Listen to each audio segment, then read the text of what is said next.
Journal of Discourses. Volume 5. Discourse 18. Delivered in the Bowery, Great Salt Lake City, Sunday morning, June 7, 1857. Subjects include a report of his journey from San Bernardino to Great Salt Lake City. By Amasa M. Lyman. Brethren and sisters, I am happy, this morning, to enjoy the opportunity of meeting with you again. The reasons why can be appreciated by most of you.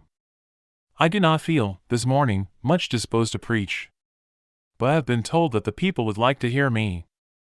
Well, I am glad to see you, brethren and sisters. As I have already said, I am happy to be here. I am happy to see you, and also to see the continuance of unmistakable evidences around me of the progress of the work of God. I do not know that there is much that I might say in relation to my coming here that would be interesting, though there were some things connected with my visit to the settlements south of here, some of the most recent that have been made, that might be interesting to many who were before me this morning. From the commencement of our journey, which was on the 18th of April that we left San Bernardino, we encountered nothing but those vicissitudes that are common in journeying. When we came within 12 miles of where the road that we travel leaves the Rio Virgin, I there left the company that I was traveling with. And, in company with Elder David Savage and an Indian guide, I crossed over the mountain between the California Road and Santa Clara. And in this we found a great deal of labor. We were assured by our guide that there was a good road, and that we could take our mules along. To be sure, they told us that we could not take our wagons. We were desirous to visit those brethren, for the presidency had expressed their wish for us to do so as we came along. Brother Rich was confined to the train with his family, which accounts for my going with but one man and a guide. When we had performed a part of the day's journey, and had passed over a ridge which we had to cross, we concluded that we were getting along finely, and that the words of our Indian friend were true in relation to its being a very good way to travel. But when we came to inquire the course we had next to take, we learned that, instead of passing up a gravel wash, our road, as indicated by our guide, wound into the face of the most forbidding of the hills that were in the way. Our guide indicated by his stick that we commenced at the wash, and then wound up the mountain until his stick rested against the highest points on the mountain in front of us. I did not think much of backing out, but I was well satisfied that, if I had seen the mountains before I had started, I should not have undertaken the trip. We went along, and, by hard labor, succeeded in climbing up the mountain. My mule helped herself along, and I got up the best way I could. I would climb 50 or 60 yards on my hands and feet, and then I would have to stop and rest. We made the toilsome trip over the high mountain which I before alluded to, and then we were gratified by the assurance that there was nothing to do but to climb over another about as bad as the one we had just succeeded in surmounting. And night was upon us. This surmounted, we found ourselves traveling down the gentle wash leading, as we subsequently learned, to Santa Clara. And after feeding to our guide some bread and water, the last we had, we asked which was the way to Jacob's Wickyup. Our guide pointed to the left, and our attention was called to a huge frill of rocks extending upwards as far as the eye could reach in the doubtful light of the evening.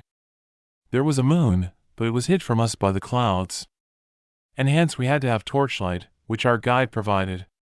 He then commenced winding his way up amongst the rocks, and we followed along until Brother Savage's mule refused to go up any further, and she would have fallen to the bottom, had not Brother Savage prevented it by his timely exertion. We went to the foot of the hill and concluded that we would wait there for daylight. And we lay down. But we had no blankets, no food. But the accommodations of the place were very good.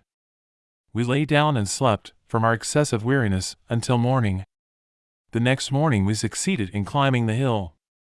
And you may judge of our gratification when, as we reached the summit, we could see that, had we traveled a few rods down the wash, we could have reached the summit by a gentle ascent. And that, had we traveled down the wash, we should have come to the Santa Clara below Brother Hamblin's Fort 1 mile. I do not allude to this because it is particularly interesting. But still there was a truth in it that was not without its profit to me, and that was, that a guide without understanding was almost worse than no guide at all. But, after all, when we reached Brother Hamblin's, where we arrived just as they were getting up, we were kindly received and well treated, and made to feel happy. We refreshed ourselves and rested through the day. We found an excellent feeling existing among the Indians, and Brother Hamblin has great influence amongst them.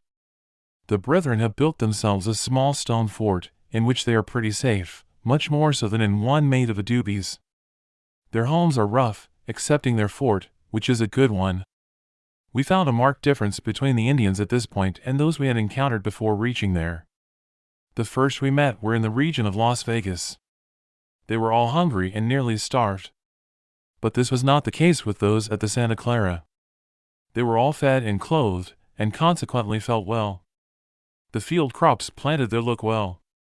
Brother Hamlin had planted some cotton, which was not looking very well, perhaps in consequence of the rude manner which they had adopted in their planting. For they had adopted the Indian manner of planting, which the cotton growers told me was not a good one. From the fort on Santa Clara we passed over 10 miles to the Rio Virgin. We found the company of cotton growers in good health and excellent spirits. They were engaged in getting out the water and making ditches for the cotton. They succeeded, about the same time we arrived, in finding a good pasture, plenty of water, and an inexhaustible amount of cedar. The men with whom I conversed about the soil expressed their opinion that from the appearance and resemblance of the soil to that in Texas, it will produce good cotton. I gave them what good advice was suggested to my mind, told them as many good things as I could think of, bade them farewell, and came away. I will here mention one thing that Brother Knight told me. He said that he had made an exploration from there to the point on the old California road called the Beaver Dam, to find a way for a road, and had found a good chance for one. To make a road in the direction explored would only require the labor of 10 men with teams for 2 days, and then this road will pass the cotton farm and intersect the present California road at Coal Creek, by way of Harmony from Cotton Creek. I came to Harmony and preached there, and then came on to Coal Creek and preached there, as has been my custom whenever I have traveled that way for several years past. At the last named place we waited on our train, which came in some 2 or 3 days subsequent to our arrival. I found the brethren there laboring to make iron. They were putting up the engine, and they confidently asserted that there would be iron made there, and that, too, of a quality that will meet the wants of the people.